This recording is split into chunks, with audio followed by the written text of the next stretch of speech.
Salut, je suis Amélia. Récemment, j'ai dû chanter dans un groupe de rock. Et j'ai aussi découvert que j'avais une sœur. Mais laisse-moi tout expliquer depuis le début. Ce jour-là, Angie m'a invitée à sortir. Il m'a promis de me faire une surprise. Et il ne m'a pas dit où on allait. Je n'aimais pas vraiment Angie. Mais j'étais tellement fatiguée à cause des cours à la fac que j'ai accepté d'aller me détendre. On s'est donc retrouvés dans une petite salle de concert parmi une foule de gens. Je ne me sentais pas vraiment à ma place à côté d'eux. J'étais entourée de mecs avec un maquillage chelou, des piercings et beaucoup de tatouages. Quand les artistes sont arrivés sur scène, la musique était tellement forte que j'en ai eu mal aux oreilles. Je n'étais pas du tout fan de rock, et je ne voulais pas être là. Mais Angie était clairement aux anges, et il n'a même pas vu que je me retournais pour partir. Ce n'était pas facile de se faufiler dans la foule. Je me faisais pousser en boucle, donc j'ai failli tomber plusieurs fois, vu que je portais des talons hauts. C'était exaspérant. Après avoir enfin réussi à me diriger vers la sortie, quelqu'un m'a soudainement attrapée par le bras. Je me suis retournée, et je suis tombée sur un gars que je ne reconnaissais pas. Qu'est-ce que tu veux ? Ce type n'arrêtait pas de me fixer. Meg ? J'étais confuse. Pourquoi il m'a appelée comme ça ?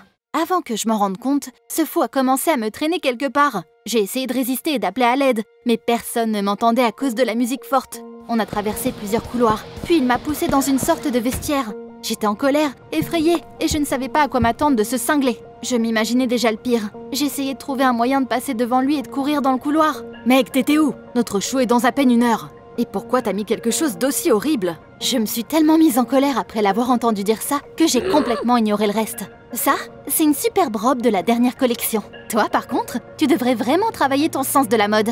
Le visage du gars a changé d'un coup. Et il m'a regardé comme s'il me voyait pour la première fois de sa vie. Il a plissé les yeux puis il m'a regardé de haut en bas. « Tu n'es pas Meg. » Évidemment, je m'appelle Amélia. Ravie de te rencontrer, mais moi, je m'en vais. C'est là que j'ai remarqué une affiche d'un groupe de rock sur le mur. Et je me suis figée. Il y avait une fille dessus qui me ressemblait beaucoup. Je pensais que j'hallucinais, donc je me suis rapprochée. Ça me paraissait impossible, mais j'étais vraiment sur l'affiche. On se ressemblait comme 2 gouttes d'eau, la chanteuse du groupe et moi. Il n'y avait que nos coiffures et nos vêtements qui étaient différents. Puis elle portait aussi exactement le même pendentif que moi. Je portais ce pendentif depuis que j'étais gamine, et je me souvenais même pas d'où je l'avais eu. Le type s'appelait Steve. Il m'a dit que Meg ne répondait plus au téléphone depuis plusieurs heures. Et si leur groupe ne jouait pas ce jour-là, ce serait une rupture de contrat, et ils devraient payer une énorme somme d'argent. Quand Steve m'a demandé de faire semblant d'être Meg, je me suis dit qu'il était complètement fou. Mais il m'a dit que je devrais juste changer de vêtements et faire du playback. Je ne voulais vraiment pas faire tout ça. Et j'aurais certainement refusé s'il n'y avait pas eu l'affiche. Mais je voulais savoir pourquoi je ressemblais autant à Meg. Et pourquoi on avait les mêmes pendentifs. Ça ne pouvait pas juste être une coïncidence. Steve était ravi. Et il a mis des cartons avec des vêtements de concert devant moi. Quand j'ai vu ce que je devais porter, j'ai failli fondre en larmes, à ma grande honte. Un pantalon noir déchiré, un haut avec plein de rivets et un bandana. J'ai dû cacher mes cheveux dont j'étais très fière, sous une perruque. Et Steve a même dessiné des tatouages sur ma peau. J'ai passé le peu de temps qu'il me restait avant le concert à apprendre les paroles des musiques. Avant de monter sur scène, je tremblais littéralement. J'étais persuadée que ce serait un échec complet. Mais tout s'est bien passé. Je n'ai pas oublié les mots et personne n'a vu que je n'étais pas la vraie Meg. Après notre concert, Steve m'a demandé si j'accepterais de remplacer Meg encore une fois si elle ne se présentait pas. Leur candidature avait été retenue parmi beaucoup d'autres, et ça aurait été dommage de laisser passer une telle chance. J'ai accepté, et en échange, j'ai demandé à Steve de me parler de Meg. C'est comme ça que j'ai découvert que c'était Meg qui avait monté le groupe, et qu'elle écrivait des chansons. C'était une vraie rebelle. Elle adorait faire de la moto, et elle avait toujours des ennuis. Je voulais parler à ses parents, mais Steve ne connaissait pas leur adresse. Meg avait déménagé depuis longtemps, et elle vivait soit dans une auberge, soit dans des appartements qu'elle louait. J'ai passé les jours suivants à sortir avec Steve après les cours. Il m'a appris comment bien bouger et jouer sur scène. On faisait nos compétitions dans une salle de concert, et un jour, on a été vu par un chanteur d'un autre groupe qui participait aussi au concours. Cheryl a vu que je faisais du playback, et elle a commencé à se moquer de moi. Elle a rigolé et a dit que ou pour être plus précise, Meg n'avait aucun talent. C'était très désagréable. Steve s'est levé pour me défendre et Cheryl est partie. Mais je n'ai pas du tout aimé son sourire narquois. Et sur le chemin du retour, j'ai remarqué qu'un homme me suivait. Ça aurait pu être un passant au hasard, mais il m'a suivi depuis la salle de concert. J'ai couru chez moi le cœur battant et j'ai vite verrouillé la porte derrière moi. Le lendemain, je l'ai revu en rentrant de l'université. Donc après la répétition, j'ai demandé à Steve de me raccompagner chez moi. D'ailleurs, Steve a complètement changé. Il avait l'habitude d'être amical, quoi. Mais maintenant, il essayait carrément de flirter avec moi. Il me complimentait, il faisait des blagues, et il m'a même offert des fleurs. J'aimais bien Steve, donc ça ne me dérangeait pas. Un jour, on est allé dans un café.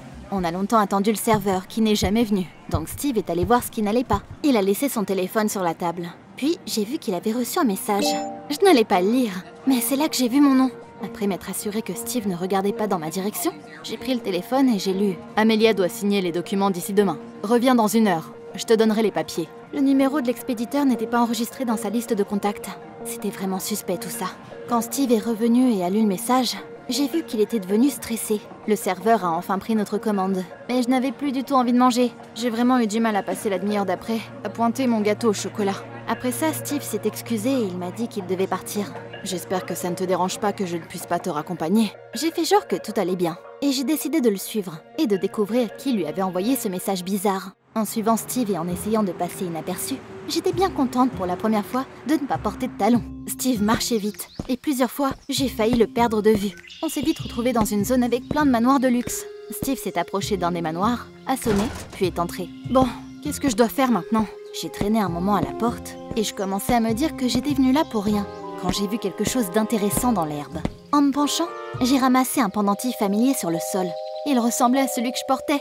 Ça ne pouvait pas être une coïncidence. Le pendentif que j'ai trouvé appartenait à Meg, c'est sûr. Mais elle était où, elle? J'ai décidé de regarder autour de moi une fois de plus. Et j'ai vu une moto noire pas loin de la maison. Je me suis tout de suite souvenue de Steve disant que Meg faisait souvent de la moto. D'abord le pendentif, maintenant la moto? Qu'est-ce qui se passe ici? Je ne faisais plus confiance à Steve. Donc, j'ai décidé de me faufiler dans la maison et de tout découvrir par moi-même. J'ai marché autour du manoir et j'ai réussi à grimper par-dessus la clôture. Mais j'ai déchiré mon jean en même temps. Normalement, ça m'aurait bouleversée, mais maintenant, je me soucie plus du tout d'un truc aussi insignifiant. Je me suis relevée, j'ai regardé par une fenêtre et j'ai vu une cuisine vide. Quand je suis entrée, je n'arrivais pas à croire que j'étais vraiment en train de faire ça. Je n'aurais jamais osé faire quelque chose comme ça avant. Mais mon désir de tout savoir était plus fort que la peur. Tout en rampant prudemment jusqu'à la porte, j'ai regardé dans le couloir. À ce moment précis, j'ai entendu des cris étouffés venant de quelque part en dessous. La voix était féminine. On aurait dit que quelqu'un appelait à l'aide. J'ai senti l'adrénaline monter et je me suis sentie comme une héroïne dans un film. C'était pas bien compliqué de trouver les escaliers menant au sous-sol. J'y suis allée et j'ai vu que la porte était verrouillée avec un loquet. La voix venait de derrière. « Meg, c'est toi ?» Après une courte pause, la voix a répondu. « Oui ? Et toi t'es qui ? Enfin on s'en fout, sors-moi d'ici !» Quand la porte s'est ouverte et que j'ai vu Meg, j'ai cru que je me regardais dans un miroir. On se ressemblait tellement. Et Meg se disait la même chose visiblement. Ou peut-être qu'elle était juste choquée. Meg s'est même pincée pour s'assurer qu'elle n'imaginait rien. Mais comment ? Bon, on verra ça plus tard. On doit partir d'ici. On est monté à l'étage. Et on avait presque atteint la sortie. Quand on a croisé Steve, il tenait des papiers dans ses mains. Quand Steve nous a vus, il s'est littéralement figé. Puis, on a entendu des pas derrière nous. Donc on s'est retourné et j'ai vu un homme familier. C'était le gars qui me suivait depuis quelques jours.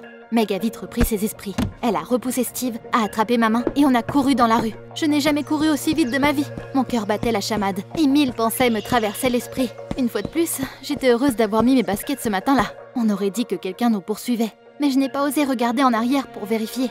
Meg a sauté sur sa moto. Je me suis assise derrière elle et je l'ai serrée dans mes bras. On est tout de suite partis et Meg nous a emmenés au commissariat. Son père était policier et quand elle lui a tout raconté, il l'a aidé à déposer un rapport d'enlèvement. Puis on s'est assise dans la salle d'attente et on a parlé. On avait tellement de choses à se dire. Il n'y a pas longtemps, je suis venue chez mes parents pour récupérer des documents. Je fouillais dans les papiers et c'est là que j'ai trouvé un certificat d'adoption par hasard. Je me demandais donc qui étaient mes vrais parents. J'ai fait une petite recherche et j'ai découvert où ils habitaient. À peu près au même moment, un mec chelou s'est approché de moi, Monsieur Jones.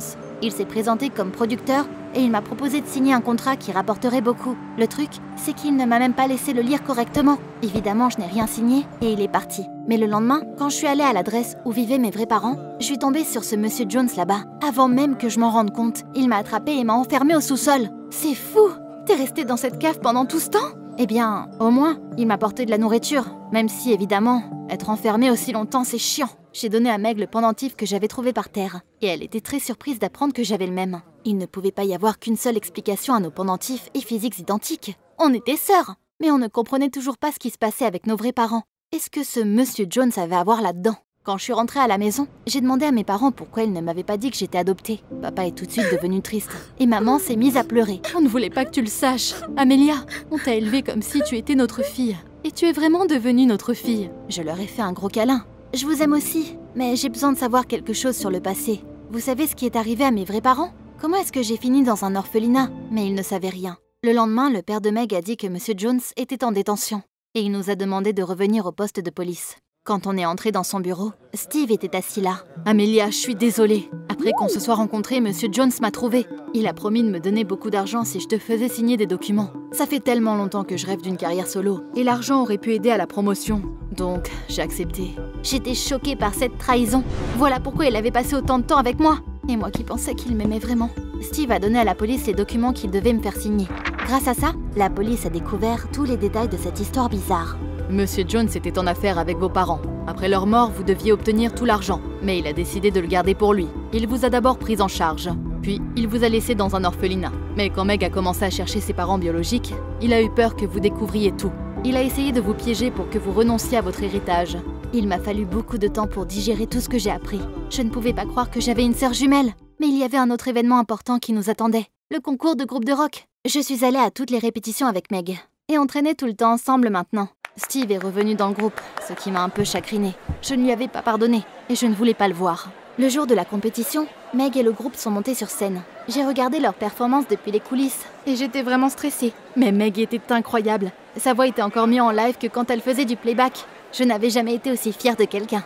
Tout se passait bien, mais quelque chose s'est passé au milieu de la représentation. La musique s'est soudainement arrêtée, et il n'y avait plus que la voix de Meg qui résonnait. Les musiciens se sont regardés abasourdis, mais Meg n'a pas hésité, et elle a continué à chanter. En regardant autour de moi, j'ai remarqué Cheryl, qui s'était dirigée vers la console et avait modifié les paramètres. Elle pensait que Meg faisait du playback, et qu'en coupant le son, tout tomberait à l'eau. Mais c'est tout le contraire qui s'est produit. Le public a adoré le solo de Meg, et lui a fait une standing ovation. T'aurais dû voir le visage de Cheryl à ce moment-là.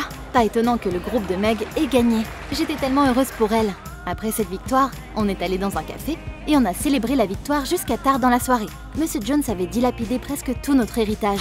Le manoir était hypothéqué, nos comptes bancaires étaient presque vides, mais l'argent restant était bien plus qu'assez pour nous. Meg a utilisé sa part pour le développement du groupe et maintenant, il donne des concerts dans tout le pays.